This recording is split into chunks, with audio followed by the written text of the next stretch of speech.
பொன்னியின் செல்வன் ஐந்தாம் பாகம் தியாகச் சுடர். அத்தியாயம் 91. மலர் உதிர்ந்தது. வந்தியத்தேவன் ஓலையை வாங்கிக் கொண்டு வானதியைப் பார்த்து, இளவரசி, என்னைத் தங்களுக்கு நினைவிருக்கிறதா? அடியோடு மறந்து விட்டீர்கள் என்றல்லவா நினைத்தேன் என்றான். ஐயா, தங்களை எவ்வாறு நான் மறக்க முடியும்? எனக்கும் என் கணவருக்கும் தாங்கள் செய்துள்ள உதவிகளைத்தான் எப்படி மறக்க முடியும் என்றாள் வானதி. அதனாலேதான் நான் இல்லாத சமயம் பார்த்து தங்கள் திருமணத்தை நடத்திக் கொண்டீர்களாக்கும் என்றான். வானதி குறும்புப் புன்னகையுடன், ஆமாம், தாங்கள் இருந்திருந்தால் பொன்னியின் செல்வர் மகுடாபிஷேகத்தைப் போல் திருமணமும் நடந்திருக்கலாம் அல்லவா?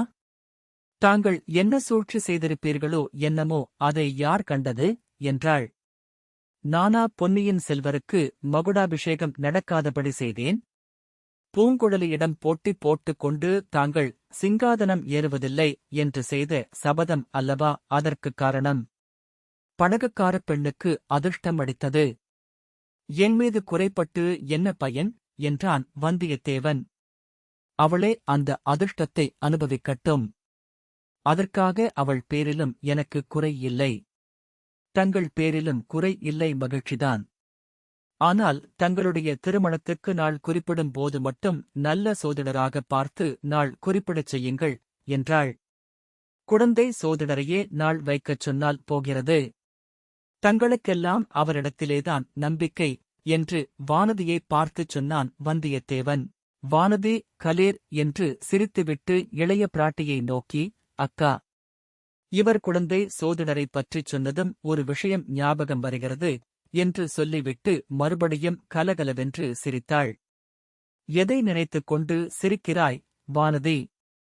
உன் வயிற்றிலே பிறக்கப் போகிற பிள்ளை 3 உலகத்தையும் ஆளப்போகிறான் என்று அந்த ஜோசியர் உளறினாரே, அதை எண்ணி சிரிக்கிறாயா என்றாள் குந்தவை. அதை ஏன் உளறல் என்கிறீர்கள் தேவி? அந்த ஜோசியம் பலிக்கப் போகிறது என்றான் வந்தியத்தேவன். வானதி தன்னை அறியாமல் ஏற்பட்ட கூச்சத்தில் சிரிப்பை அடக்கிக் கொண்டாள். பிறகு, அக்கா, நான் ஒன்று சொல்ல வந்தால் தாங்கள் பேச்சை வேறு பக்கம் திருப்புகிறீர்களே. குழந்தை ஜோதிடரிடம் நான் இளைய பிராட்டிக்கு தகுந்த கணவர் எங்கிருந்து வரப்போகிறார் என்று கேட்டேன். இந்த நிமிஷமே ஆகாசத்திலிருந்து வந்து குதித்தாலும் குதிப்பார் என்றார் ஜோசியர். மறுநிமிடம் இவர் ஜோசியருடைய சீடனுடன் சண்டையிட்டுக் கொண்டே உள்ளே வந்து குதித்தார். அந்தச் சம்பவத்தை நினைத்து சிரித்தேன் என்றாள். குந்தவை பொங்கி வந்த சிரிப்பை அடக்கிக் கொண்டு கள்ளக்கோபத்துடன், போதும் உன் விளையாட்டு. அவசரமாக வந்திருக்கும் ஓலையை இவர் படிக்கட்டும் என்றாள். வந்தியத்தேவன் ஓலையை படித்தபோது அவனுடைய முகத்தில் தோன்றிய கவலைக்குறியை 2 பெண்மணிகளும் கவனித்தார்கள். என்ன செய்தி? கந்தமாறன் என்ன எழுதியிருக்கிறான் என்று இளைய பிராட்டி ஆர்வத்துடன் கேட்டாள். தாங்களே படித்துப் பாருங்கள் என்று வந்தியத்தேவன் ஓலையை குந்தவையிடம் கொடுத்தான். ஓலையில் பின்வருமாறு எழுதியிருந்தது. என் அருமை தோழனாகிய வல்லவரையன் வந்தியத்தேவனுக்கு நான் உனக்குச் செய்த குற்றங்களையும் இழைத்த அநீதிகளையும் மன்னித்துவிட்டு என் சகோதரி மணிமேகலையை கடைசி முறை பார்ப்பதற்காக உடனே புறப்பட்டு வந்து சேரவும், இளன் சம்புவரையன் கந்தமாறன். குந்தவை அதை படித்துவிட்டு, ஒரு விதத்தில் இது நல்ல செய்திதான். மணிமேகலை அகப்பட்டு விட்டாள் என்று தெரிகிறது என்றாள். அது என்ன? மணிமேகலை எங்கே போயிருந்தாள் என்று வந்தியத்தேவன் வியப்புடன் வினவினான். மணிமேகலையைப் பற்றிய செய்தி ஒன்றுமே தங்களுக்குத் தெரியாதா? தெரியாது. தங்களைக் கேட்கவே எண்ணியிருந்தேன். நானும் சொல்ல விரும்பினேன். ஆனால் இவ்வளவு கல்நெஞ்சுடன் அவளைப் பற்றி விசாரிக்காமலிருப்பவரிடம் எப்படி அவள் பேச்சை எடுப்பது என்று தயங்கினேன். தேவி, மணிமேகலை விஷயத்தில் நான் கல் நெஞ்சனாவது எப்படி? அவளைப் பொறுத்த வரையில் நான் இறந்தவனாகிவிட்டேன் அல்லவா? இல்லை, அவளுக்குத் தாங்கள் இறந்தவராகவில்லை, இரவா வரம் பெற்ற அமரராகிவிட்டீர்கள். போகட்டும், இப்போதாவது மணிமேகலையைப் பற்றிச் சொல்லுங்கள். சொல்லுவதற்கே வருத்தமாயிருக்கிறது. செம்பியன் மாதேவி மணிமேகலை தம்முடன் இருக்கட்டும் என்று எவ்வளவோ சொன்னார். சம்புவரையர் அதற்கு இணங்கவில்லை. கந்தமாறன் எல்லை பாதுகாப்புக்கு போய்விடுவான் என்றும் தன் புதல்வியாவது தம்முடன் இருக்க வேண்டும் என்றும் வற்புறுத்தி அழைத்துச் சென்றார். கடம்பூர் மாளிகை எரிந்து போய் விட்டபடியால் பாலாற்றின் வடகரையில் புதிய மாளிகை கட்டிக்கொள்ள சக்கரவர்த்தியின் அனுமதியும் பெற்றுக்கொண்டு புறப்பட்டார். வழியில் வீர நாராயணபுரத்துக்கு அருகில் இரவு நேரத்தை கழிப்பதற்காக கூடாரம் போட்டுக்கொண்டு தங்கினார். மறுநாள் பொழுது விடிந்து பார்த்தால் மணிமேகலையைக் காணவில்லையாம். ஒருவேளை இங்கே திரும்பி ஓடிவந்து விட்டாளோ என்று பார்ப்பதற்காக ஆள் அனுப்பினார். இங்கே வரவில்லை என்று சொல்லி அனுப்பினோம். அது முதல் எங்களுக்கெல்லாம் ஒரே கவலையாக இருந்தது. ஒருவேளை வீர நாராயண ஏரியில் விழுந்து உயிரையே மாய்த்துக் கொண்டிருப்பாளோ என்று நினைத்து நினைத்து வருந்தினோம். நாலா திசைகளிலும் ஆள்கள் தேடிக் கொண்டிருப்பதாக செய்தி கிடைத்தது. கந்தமாறனுடைய ஓலையிலிருந்து மணிமேகலை இருக்குமிடம் தெரிந்து அவளைக் கண்டுபிடித்து விட்டார்கள் என்று தோன்றுகிறது. அவளை நான் போய் பார்ப்பதிலேதான் என்ன பயன்? என்னை அவள் தெரிந்து கொள்ளப் போவதில்லை என்றான் வந்தியத்தேவன். இருந்தாலும் தாங்கள் அவசியம் போக வேண்டும். கடைசி முறையாக என்று கந்தமாறன் எழுதியிருக்கிறான். அதன் பொருள் என்னவோ தெரியவில்லை என்றாள் குந்தவை. அக்கா, இவர் கொஞ்சமும் ஈவு இரக்கம் அற்றவர். மணிமேகலையின் அன்புக்குக் கொஞ்சமும் பாத்திரமில்லாதவர். ஒவ்வொருவர் அன்புக்காக பெரிய சாம்ராஜ்யத்தையே தியாகம் செய்கிறார்கள். இவரோ ஒரு பிரயாணம் செய்வதற்கு கூட தயங்குகிறார் என்று வானதி ஒரு போடு போட்டாள். வந்தியத்தேவன், இளவரசி, உலகத்தில் இராஜ்யங்கள் கொஞ்சமாகத்தான் இருக்கின்றன. ஆகையால் அன்புக்காக இராஜ்யத்தை தியாகம் செய்கிற காரியம் சிலராலேதான் முடியும். ஆனால் முதலில் தாங்கள் கூறியது உண்மையே. மணிமேகலையின் அன்புக்கு நான் சிறிதும் தகுதியில்லாதவன். தெய்வத்தினிடம் வைக்க வேண்டிய காதலை அவள் என்னிடம் வைத்துவிட்டாள். நான் தேவனல்ல, குற்றம் குறைகள் உள்ள சாதாரண மனிதன்.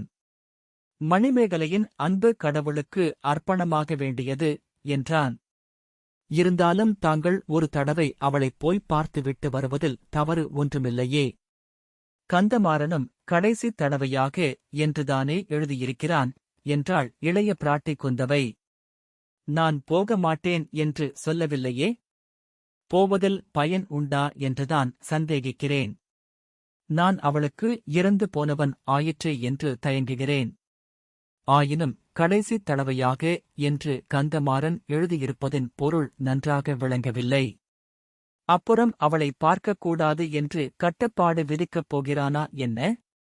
அல்லது புத்த மதத்தாரின் கன்யாமாடத்தில் அவளைக் கொண்டு போய் சேர்த்துவிடப் போகிறானா? தாங்கள் ஒரு நாள் பிரயாணம் செய்தால் எல்லாம் தெரிந்து விடுகிறது என்றாள் இளைய பிராட்டி குந்தவை. வந்தியத்தேவன் பழையாறையிலிருந்து வீர நாராயணபுரத்துக்கு ஒரு நாள்தான் பிரயாணம் செய்தான். ஆனால் முன்முறைகளில் போலன்றி இந்த தடவை அந்த ஒரு நாள் ஒரு யுகம் செல்வது போல் சென்றது. அவனுடைய உள்ளத்தில் அவ்வளவு நினைவுகளும் அனுபவங்களும் குமுறிக் கொண்டிருந்தன. முதலில் அவன் இந்த வழியாக தஞ்சை சென்றபோது எத்தனையோ இனிய காட்சிகளைக் கண்டான். எவ்வளவோ ஆகாசக் கோட்டைகள் கட்டினான். அவையெல்லாம் ஆகாசக் கோட்டைகளாக போய்விடவில்லை.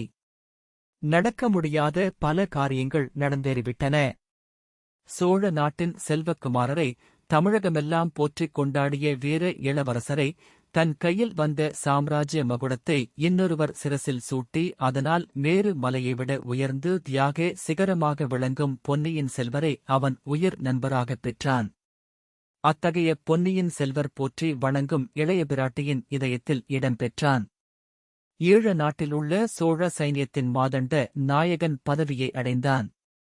இவ்வளவும் தன் சாமர்த்தியத்தினால் என்று சொல்ல முடியுமா? ஒரு நாளுமில்லை. கடம்பூர் மாளிகைக்கு அன்றிரவுதான் தற்செயலாகப் போய் சேர்ந்ததும், அங்கே சிற்றரசர்கள் செய்த சதியாலோசனையை அறிந்ததும் பின்னால் தொடர்ந்த நிகழ்ச்சிகளுக்கெல்லாம் காரணமாயின. இந்த 8 மாத காலத்துக்குள் எவ்வளவு காரியங்கள் நடந்துவிட்டன. அவற்றில் சில முக்கியமானவை. வானத்தில் தோன்றிய தூமகேது தன்னுடைய விபரீதச் செயலை புரிந்துவிட்டு மறைந்தது. ஆதித்த கரிகாலர் மறைந்துவிட்டார். வால் நட்சத்திரத்துக்கும் ஆதித்த கரிகாலருக்கும் சம்பந்தம் இருக்க முடியுமா? லட்சக்கணக்கான மக்கள் அத்தகைய நம்பிக்கை கொண்டிருப்பது பொய்யாகுமா? வானத்தில் ஊழிகாலம் சஞ்சரிக்கும் கிரகங்களுக்கும் நட்சத்திரங்களுக்கும் இந்த மண்ணுலகில் இன்று தோன்றி நாளை மறையும் மனிதர் வாழ்வுக்கும் என்ன சம்பந்தம் இருக்க முடியும்? ஆயினும் மனிதர்கள் அறிய முடியாத ஏதோ ஒரு அதீதமான சக்தி, ஏதோ ஒரு மாற்றுதற்கரிய நியதி மனிதர் வாழ்வை நடத்தி வைக்கிறது என்பதில் சந்தேகமில்லை. இல்லாவிட்டால் சென்ற 8 மாதங்களில்தான் எத்தனையோ இடுக்கண்களில் அகப்பட்டுக் கொண்டு அவற்றிலிருந்து எவ்வாறு மீண்டிருக்க முடியும்? எத்தனை பேர் அந்தந்த இடுக்கண்களிலிருந்து தப்பித்துக் கொள்ள தனக்கு உதவி செய்திருக்கிறார்கள்? அவர்களையெல்லாம் அந்தந்த சமயத்தில் தனக்கு உதவி புரிவதற்காக கொண்டு வந்து சேர்த்தது யார்? அந்த அதிசயமான சக்தியைத்தான் பெரியோர்கள் இறைவன் என்று போற்றி வணங்குகிறார்களா? சிவன், திருமால், மகாசக்தி என்றெல்லாம் பெயர் கொடுத்து பாடி பரவுகிறார்களா? மிக மிக நெருக்கடியான சந்தர்ப்பங்களில் அவனுக்கு எதிர்பாராத விதமாக கிடைத்த உதவிகளை நினைத்தபோது வந்தியத்தேவனுக்கு ஒரே வியப்பாயிருந்தது. உதவி செய்தவர்களை நினைத்த போது உள்ளம் உருகியது. கந்தமாறன் பின்னால் தனக்கு எவ்வளவு தீங்கிழைத்த போதிலும் முதலில் அவன் செய்த உதவியை என்றும் மறக்க இயலாது. ஆழ்வார்க்கடியான் அவனுக்கு எவ்வளவோ சகாயம் புரிந்தான். மோகினி உருக்கொண்ட ராட்சசி நந்தினியும் அவனுக்கு உதவினாள். அவனிடம் இளைய பிராட்டி இன்னமும் கொண்டிருக்கும் உள்ள கனிவை நினைத்து நினைத்து அவன் வியந்தான். ஓடக்கார பெண் பூங்குழலி செய்திருக்கும் உதவியை 7 பிறவிகளிலும் மறக்க முடியாது. அவள் சோழ சாம்ராஜ்ய சிங்காதனத்தில் வீற்றிருக்க தகுதி வாய்ந்தவளே. சேந்தன் அமுதனாக முதலில் அவன் அறிந்த உத்தமச் சோழர் செய்த உதவியை என்னவென்று சொல்வது? அதற்கு ஈடு இணை உண்டா? அவரை வைத்தியர் மகனின் ஈட்டியிலிருந்து காப்பாற்றியதனால் தன் நன்றிக்கடனை செலுத்திவிட்டதாகுமா? ஒரு நாளுமில்லை. தன் உடலில் உயிர் உள்ள வரையில் சோழ குலத்துக்குத்தான் தொண்டு செய்வதன் மூலமாகத்தான் அந்தக் குலத்துக்குத்தான் பட்ட கடனை தீர்க்க முடியும். அப்புறம் தனாதிகாரி பெரிய பழுவேட்டரையர் தமது நெடிய திருமேனியில் 64 போர்க்காயங்களைத் தாங்கிய அந்த மகாவீரரை பார்க்க கொடுத்து வைத்தால் அதுவே தான் செய்த பெரும் பாக்கியம் என்று அவன் நினைத்திருந்த காலம் உண்டு. அவரை பார்த்ததுமல்லாமல் அவருடைய அனாவசியமான கோபத்துக்கும் துவேஷத்துக்கும் அவன் உள்ளாக நேர்ந்தது. கடைசியாக அவ்வளவுக்கும் அவர் பரிகாரம் செய்துவிட்டார். தான் எறிந்த கத்திக்குறி தவறி ஆதித்த கரிகாலரைக் கொன்றுவிட்டதாக ஒப்புக்கொண்டு அவனை விபரீதமான பழியிலிருந்தும் கொடுந்தண்டனையிலிருந்தும் காப்பாற்றினார். அவர் அல்லவோ மகான்? இனி அவருக்கு எந்த விதத்தில் அவனுடைய நன்றியைச் செலுத்த முடியும்? இவர்கள் எல்லாரும் இருக்கட்டும். அந்தப் பேதைப் பெண் மணிமேகலை, அவள் எதற்காக இவனிடம் இத்தகைய தெய்வீகமான அன்பு வைக்க வேண்டும்? ஏன் இப்படிப் பைத்தியமாக வேண்டும்? இவனைக் காப்பாற்ற வேண்டிக் கொலைக் குற்றத்தைத்தான் ஏற்றுக்கொள்ள ஏன் முன் வர வேண்டும்? எல்லாம் அந்த மூடன் கந்தமாறனால் வந்த வினை.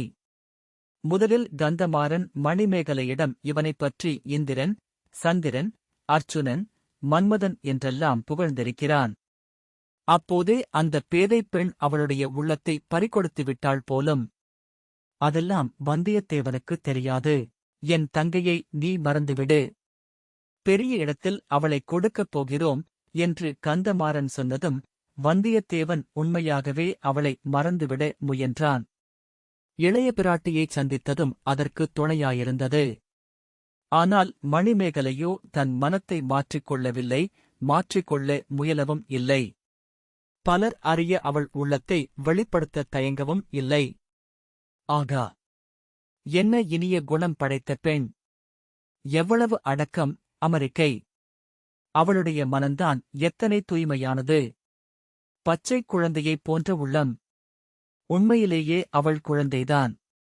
பால் போன்ற மனம், அதில் பல குறும்புத்தனம். தன்னை இறந்துவிட்டவனாக அவள் எண்ணிக்கொண்டிருப்பது மிக்க நல்லது. எப்போதுமே சித்தப்பிரமை கொண்டவளாக அவள் இருந்துவிட மாட்டாளே. சில காலம் போனால் உள்ளம் தெளிந்துவிடும். வேறொரு வாலிபனை மணந்து அவள் ஆனந்த வாழ்க்கை நடத்துவாள். உண்மையில் இப்படி நடக்குமா? அல்லது என்னை நானே ஏமாற்றிக் கொள்கிறேனா? மணிமேகலையை இந்த நிலைக்கு உள்ளாக்குவதற்கு நான் பொறுப்பாளியாவேனோ? கடைசி முறை பார்ப்பதற்கு வரவும் என்று கந்தமாறன் எழுதியிருப்பதின் பொருள் என்ன? ஒருவேளை ஆகா! அந்த எண்ணமே எவ்வளவு வேதனை தருகிறது. வந்தியத்தேவனுடைய எண்ணங்களின் வேகத்தை ஒட்டி அவன் ஏறியிருந்த புரவியும் வேகமாகச் சென்றது. நல்ல வேளையாக கொள்ளிட நதியில் பெருவெள்ளம் போகவில்லை. படகும் தேவையாக இல்லை. குதிரை மாற்ற வேண்டிய அவசியமும் ஏற்படவில்லை. கரையோரமாகச் சென்று கொண்டிருந்த சிறிய பிரவாகத்தில் குதிரையை இறக்கிவிட்டு கடந்து பறந்து விரிந்திருந்த வெண்மணல் திட்டுக்களையும் கடந்து அக்கரையை அடைந்தான். கடம்பூர் மாளிகை தீயில் எரிந்து கரி எரிய சில தூண்களும் சுவர்களுமாக நின்ற கோரக் காட்சியை தூரத்திலிருந்தே பார்த்துவிட்டு மேலே சென்றான். வீர நாராயணபுரத்துக்கு அருகிலேயே கந்தமாறனுடைய ஆட்கள் அவனுக்காக காத்திருந்தார்கள்.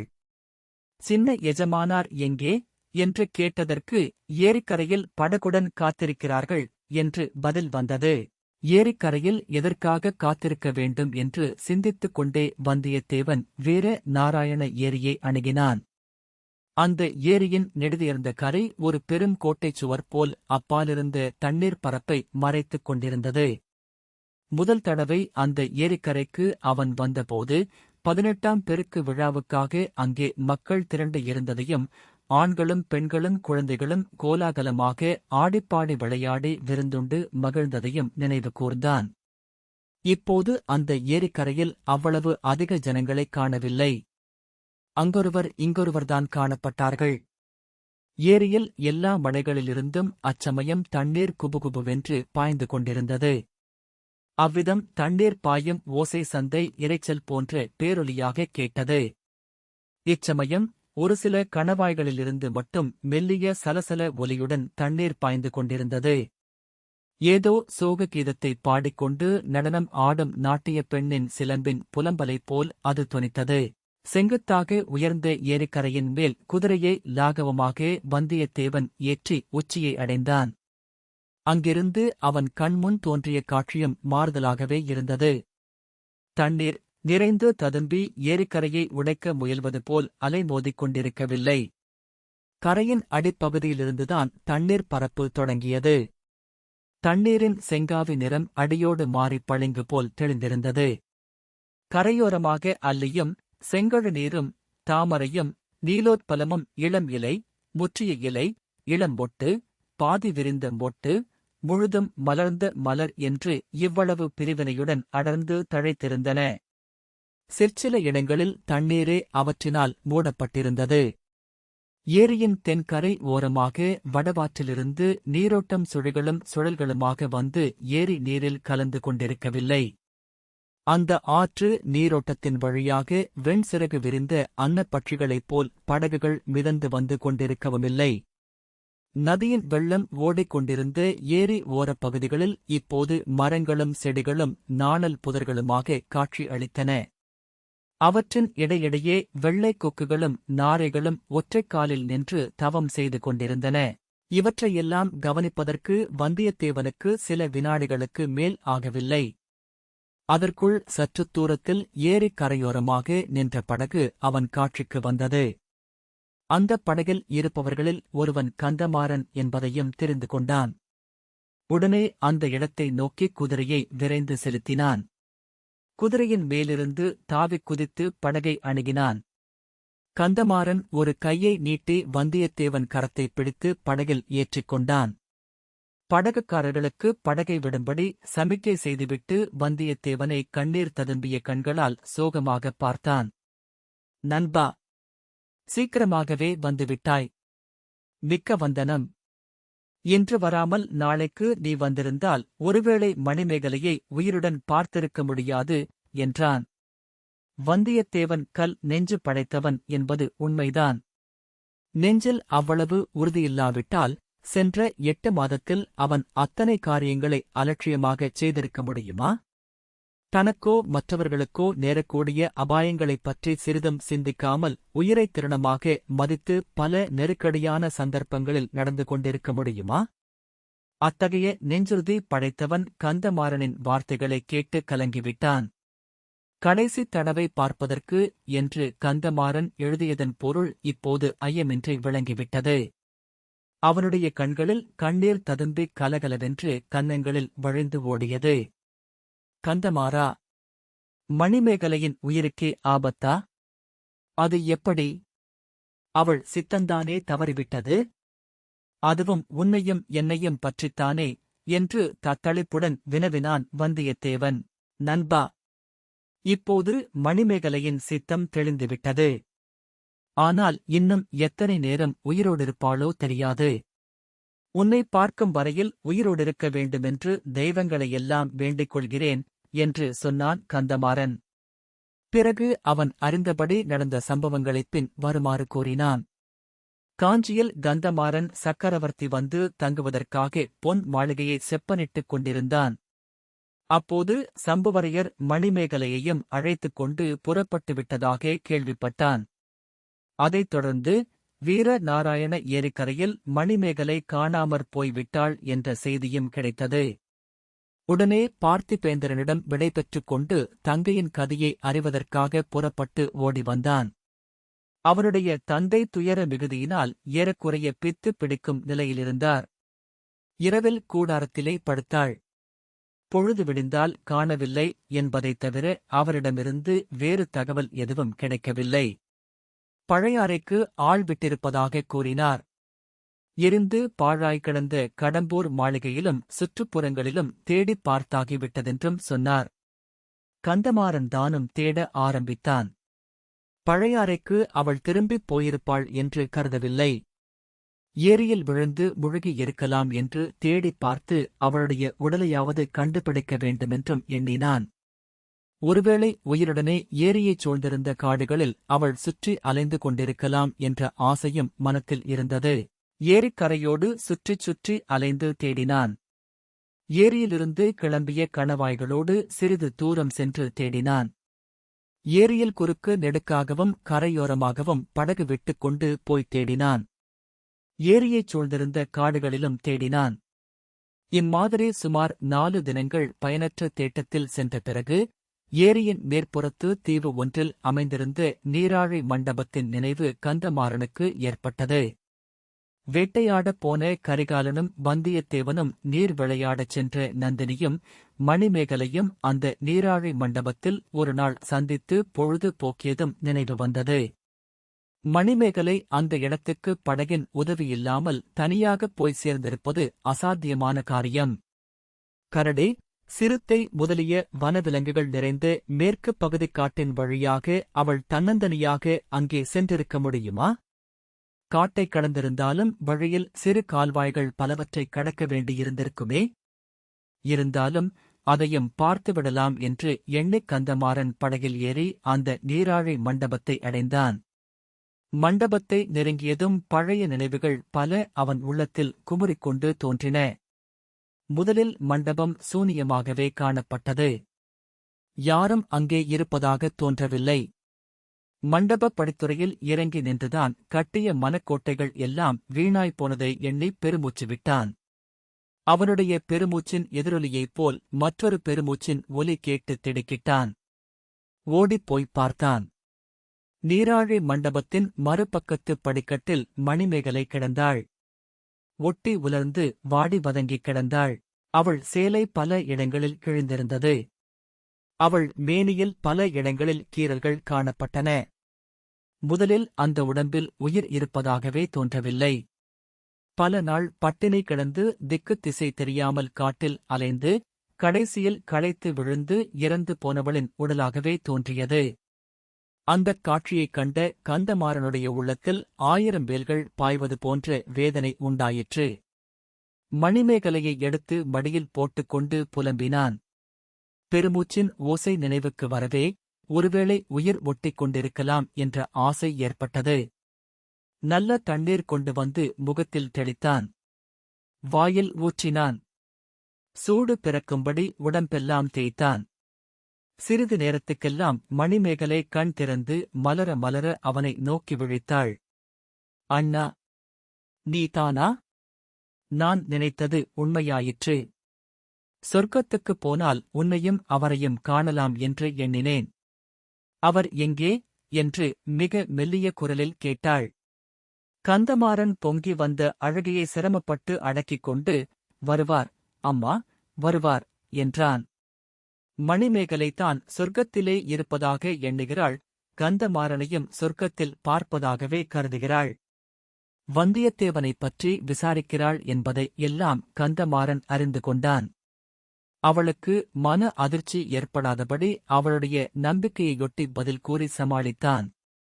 இதன் பிறகு மணிமேகலையின் உடம்பில் மேலும் உயிர் தளிர்க்கச் செய்வதற்குத்தான் செய்த முயற்சிகளைப் பற்றியும், அவசரமாக ஓலை எழுதி வந்தியத்தேவனுக்கு அனுப்பி வைத்தது பற்றியும் இளஞ்சம்புவரையன் கந்தமாறன் கூறினான். கடைசியாக, நண்பா, நீ என் ஓலையை மதித்து வந்ததற்காக என் மனத்தில் எழும் நன்றியைச் சொல்லி முடியாது. மணிமேகலை இனி அதிக காலம் ஜீவித்திருக்க மாட்டாள். அணையும் தருவாயில் உள்ள தீபச் சுடரை தூண்டிவிட்டால் சிறிது நேரம் எரியுமல்லவா? அதுபோலத்தான் அவள் உயிர்ச்சுடர் பிரகாசிக்கிறது. முக்கியமாக உன்னைக் காணும் ஆசையே அவளை இன்னும் உயிரோடு வைத்திருக்கிறது. நாம் எல்லாரும் சொர்க்கத்தில் இருப்பதாக அவள் நம்பியிருக்கிறாள். மாறாக நீ எதுவும் சொல்ல வேண்டாம். அவளைப் பார்த்ததும் உனக்குத் துக்கம் உண்டாவது இயல்பே. அதையும் நீ கட்டுப்படுத்திக் கொண்டு முக மலர்ச்சியுடன் பேச வேண்டும் என்று வேண்டிக் கொண்டான். படகு நீராழி மண்டபத்தை நெருங்கிவிட்டது. யாழிசையும் மெல்லிய குரலில் பாட்டிசையும் கலந்து கேட்டன. வந்தியத்தேவன் கந்தமாறனை நோக்கினான். ஆம் நண்பா, மணிமேகலைதான் யாழிசையுடன் சேர்ந்து பாடிக் கொண்டிருக்கிறாள் என்றான். படகிலிருந்து அவர்கள் இறங்கினார்கள். மணிமேகலை பாடுவது என்ன பாடல் என்பதை வந்தியத்தேவன் கவனமாக காது கொடுத்துக் கேட்டான். முன்னொரு சமயம் அதே நீராழி மண்டபத்தில் அவள் யாழிசையுடன் பாடிய அதே பாடல்தான். இனியபுனல் அருவிதவள் இன்பமலைச் சாரலிலே கனிகுலவும் மரநிழலில் கரம்பிடித்து உகந்ததெல்லாம் கனவுதானோடிசகியே நினைவுதானோடி பொன்னை வரச் சோலையிலே பொன்னொளிரும் மாலையிலே என்னை வரச் சொல்லி அவர் கண்ணல் மொழி பகர்ந்ததெல்லாம் சொப்பனந்தானோடி அந்த அற்புதம் பொய்யோடி கட்டக்காவல்தான் கடந்து கள்ளரை போல் மெல்ல வந்து மட்டில்லாத காதலுடன் கட்டி முத்தம் ஈந்ததெல்லாம் நிகழ்ந்ததுண்டோடி நாங்கள் மகிழ்ந்ததுண்டோடி. பாடல் முடிகிற வரையில் வந்தியத்தேவன் படிக்கட்டிலேயே காத்துக் கொண்டிருந்தான். முடிந்தவுடன் படிகளில் ஏறி மண்டபத்தை அடைந்தான். மணிமேகலை அவனைப் பார்த்ததும் யாழை கீழே உருட்டிவிட்டு எழுந்திருக்க முயன்றாள். உடலில் பலமில்லாமையால் கால்களை ஊன்றி நிற்க முடியாமல் தள்ளாடி விழப் பார்த்தாள். வந்தியத்தேவன் பாய்ந்து சென்று அவள் கீழே தரையில் விழாமல் தாங்கிக் கொண்டான். மெல்ல மெல்ல அவளை உட்கார வைத்துத் தானும் உட்கார்ந்து கொண்டான். மணிமேகலையை தன் மடியில் சாத்திக் கொண்டான். மணிமேகலை அடிக்கடி அவன் முகத்தை அண்ணாந்து பார்த்தாள். அவன் வந்தியத்தேவன்தானா, அவள் படுத்திருப்பது அவனுடைய மடியில்தானா என்பதை பலமுறை பார்த்து உறுதி செய்து கொண்டதாக தோன்றியது. என் அண்ணன் என்னை ஏமாற்றவில்லை. சொர்க்கம் வெறும் சொப்பனமில்லை. இந்த அற்புதம் பொய்யில்லை என்று அவள் இதழ்கள் மெதுவாக முணுமுணுத்தன. பொய்யில்லை மணிமேகலை, பொய்யில்லை, இது நிச்சயமாக சொர்க்கந்தான். நான் வந்திருப்பது உண்மைதான் என்றான் வந்தியத்தேவன். அவன் எவ்வளவு அடக்கிக் கொள்ளப் பார்த்து முடியாமல் கண்களில் நீர் ததும்பியது. மணிமேகலையின் முகத்தில் அவனுடைய கண்ணீர் துளிகள் முத்துப்போல் உருண்டு விழுந்தன. அவனையறியாமல் விம்மல் ஒலியும் எழுந்தது. மணிமேகலையின் முகம் சிறிது நேரம் தெய்வீகமான சோபையினால் ஜொலித்தது. அவளுடைய நீண்ட கண்களிலிருந்து வெண்ணிலவின் கிரணங்கள் வீசிப் பிரகாசித்தன. மாதுளை மொட்டை நிகர்த்து அவளுடைய இதழ்கள் விரிந்து ஏதேதோ மதுரமான சொற்களைப் பொழிந்தன. வந்தியத்தேவன் எவ்வளவோ கவனமாகக் கேட்டான். ஆனால் அவள் என்ன சொன்னாள் என்பதை மட்டும் அவனால் தெரிந்து கொள்ள முடியவில்லை. எதற்காகத் தெரிந்து கொள்ள வேண்டும்? அவள் கூறியவை என்ன வார்த்தைகளாயிருந்தால் என்ன? இதயமாகிய பொற்கலசம் திறந்து அன்பாகிய அமுதம் பொங்கி வரும்போது வெறும் சொற்களின் உபயோகம் என்ன? சிறிது நேரத்துக்கெல்லாம் மணிமேகலையின் கனி இதழ்கள் குவிந்தன. கண்ணிமைகள் மூடின. முகத்தில் தவழ்ந்த தெய்வீக சோபை குன்றியது. அமைதி குடிகொண்டது. நீராழி மண்டபத்தின் மேலே படர்ந்திருந்த மரக்கிளையின் மீது இளந்தென்றல் வீசியது. மரக்கிளையில் குலுங்கிய செந்நிற மலர்களில் சில உதிர்ந்தன. மணிமேகலையின் உயிரும் அவளுடைய உடலிலிருந்து உதிர்ந்தது. உடலைப் பிரிந்த உயிர் எங்கே சென்றது? எவ்வழியே சென்றது? மந்தமாருதத்துடன் கலந்து சென்றதா? இளங்காற்றில் எழுந்த சிற்றலைகளின் இனிய ஓசையில் ஏறிச் சென்றதா? இதய தாபம் தொனிக்கப் பாடிய பூங்குயில்களின் மதுரகீதத்துடன் ஒன்றாகி விண்ணில் பறந்து சென்றதா? எங்கே சென்றது? சகல புவனங்களையும் சகல ஜீவராசிகளையும் ஆக்கி அழித்து அழிக்கும் பரம்பொருளின் பாதார விந்தத்துக்குச் சென்றதா? அல்லது கண்ணீர் பெருக்கும் கற்சிலை போல் நினைவற்று உட்கார்ந்திருந்த வந்தியத்தேவனுடைய உள்ளத்திலேதான் கலந்து போய்விட்டதா? யாருக்கும் தெரியாது. தெரிந்தாலும் சொல்ல முடியாது. ஒன்று மட்டும் நிச்சயம். வேடிக்கையும் விளையாட்டும், குறும்பும் குதூகலமும், துணிவும் துடுக்கும் துணிச்சலும் உருக்கொண்டவனாக இருந்த வந்தியத்தேவனை இனி நாம் காணப்போவதில்லை. கனிந்த உள்ளமும் கருணையும் விவேகமும் வந்தியத்தேவனை அந்தக் கணத்தில் வந்து அடைந்தன. மணிமேகலையாகிய தெய்வம் அவன் இதயக் கோவிலில் குடிகொண்டாள். இனி அவன் எங்கே சென்றாலும் என்ன காரியம் செய்தாலும் அந்த தெய்வம் அவனுக்கு துணை புரியும். வல்லவரையன் வந்தியத்தேவன் நல்ல பணிகள் பல செய்ய வல்லவனாவான். அவனை அறிந்த அனைவராலும் வந்தனை செய்வதற்கு உரியவனாக விளங்குவான். வீரனே, உன்னிடமிருந்து தற்சமயம் விடைபெற்றுக் கொள்கிறோம். உன் துயரம் நிறைந்த சிந்தனைகளில் நாங்கள் குறுக்கிட விரும்பவில்லை. அருள்மொழிவர்மனின் அருமை நண்பனே, நீடூழி நீ வாழ்வாயாக. வீரத்தமிழரின் மரபில் உன் திருநாமம் என்றும் நிலைத்து விளங்குவதாக.